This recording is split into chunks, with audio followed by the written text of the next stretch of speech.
పత్రికా electronic media సోదరులకు పేరు పేరున నమస్కారాలు. సిస్టర్ స్ట్రోక్తో కేటీఆర్ చిన్న మెదడు చితికిపోయింది. అందుకనే ఇష్టానుసారంగా మాట్లాడుతున్నాడు. కాళేశ్వరం విషయంలో కమిషన్లు తీసుకున్నప్పుడు గుర్తురానటువంటి భయం ఈరోజు కమిషన్ ముందుకు రావడానికి మాత్రం భయపడుతున్నారు. దాన్ని కప్పిపుచ్చుకోవడం కోసం ఈరోజు పిచ్చి పిచ్చిగా కాంగ్రెస్ పార్టీ బాంబులు పెట్టిందని మాట్లాడుతున్నాడు. కాళేశ్వరానికి నువ్వు అధికారంలో ఉండి ఎందుకు నిరూపించలేకపోయినావో ఒక్కసారి కేటీఆర్ గారు ఆత్మ పరిశీలన చేసుకొని ఈ అబద్ధాల పునాదుల మీద వాస్తవాలను కప్పిపుచ్చే ప్రయత్నం చేస్తూ ఉన్నావు. అబద్ధానికి అవార్డు రావాలంటే ఇవాళ గోబెల్స్ మించిన గ్లోబల్ ప్రచారంలో గ్లోబల్ అవార్డు కేటీఆర్కి ఇవ్వాలి.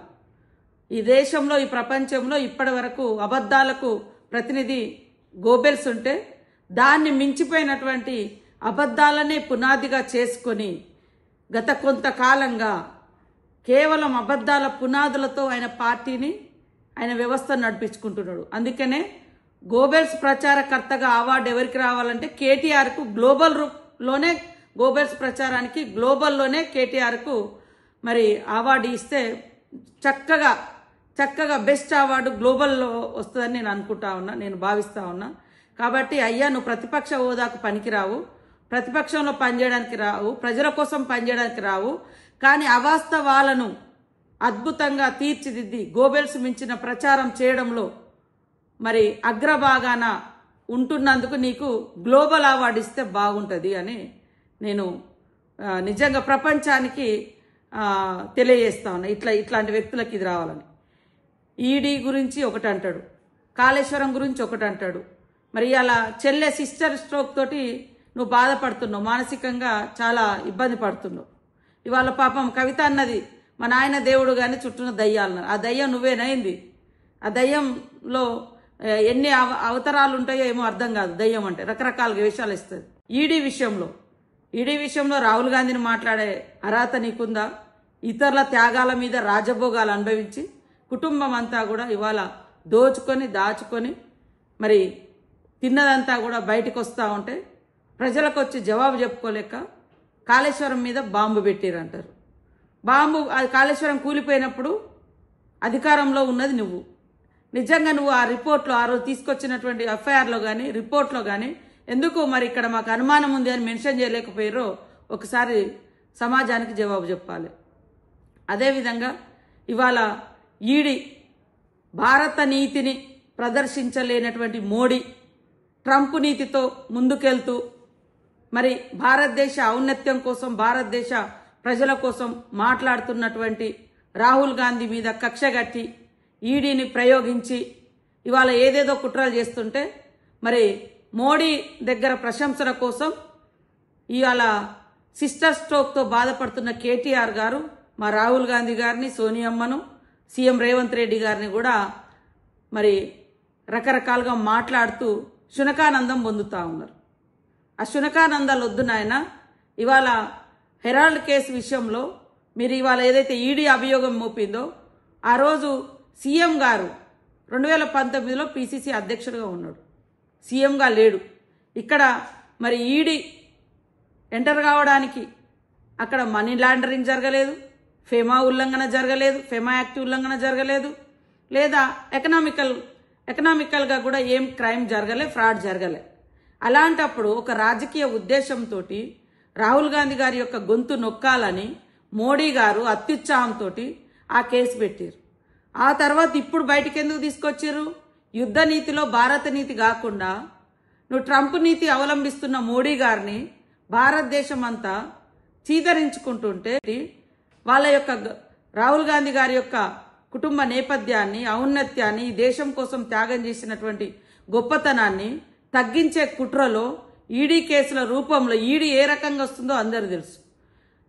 వస్తే ఈరోజు తెలంగాణకు సిగ్గుచేటు రేవంత్ రెడ్డి ఉండడం లేకుంటే ఇంకోరు ఉండడం అని మాట్లాడే అర్హత నీకుందా అని నేను అడుగుతున్నా.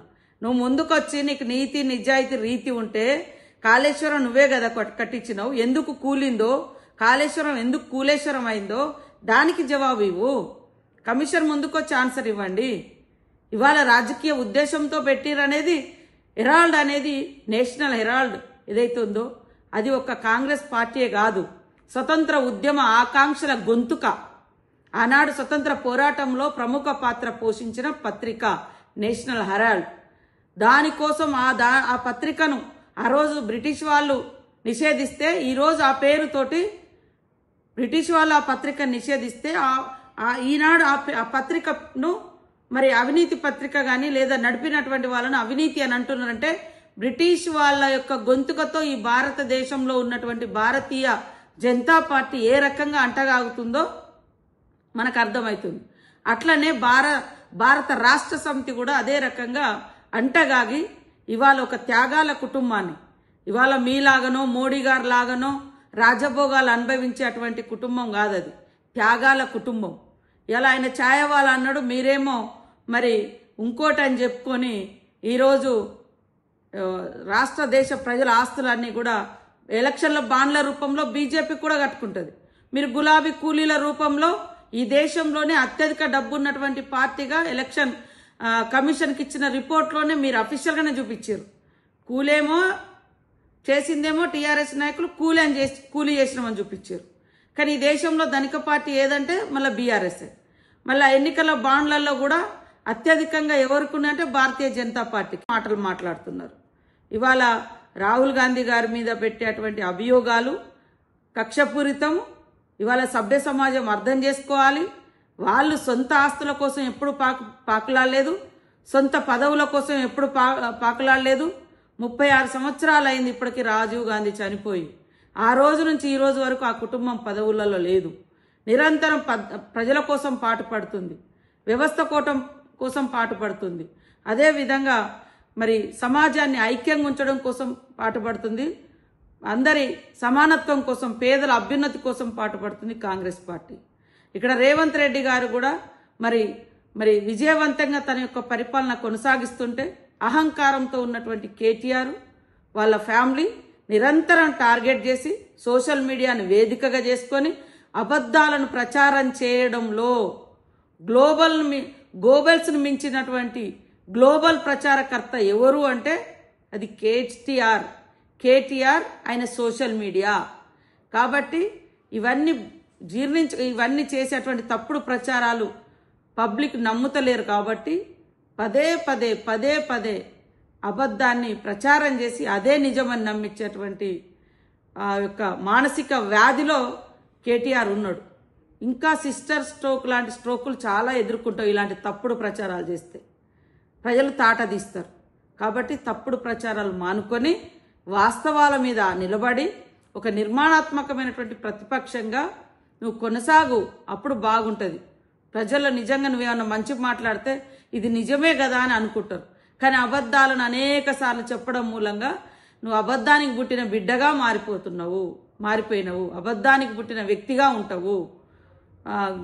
గోబెల్స్ను మించిన మరి గ్లోబల్ ప్రచారకర్తగా నువ్వు మిగిలిపోతావు. అది గుర్తుపెట్టుకో కేటీఆర్. రాహుల్ గాంధీ గారి మీద, రేవంత్ రెడ్డి గారి మీద పదే తప్పుడు కూతలు మానుకోవాలని కోరుతా ఉన్నా.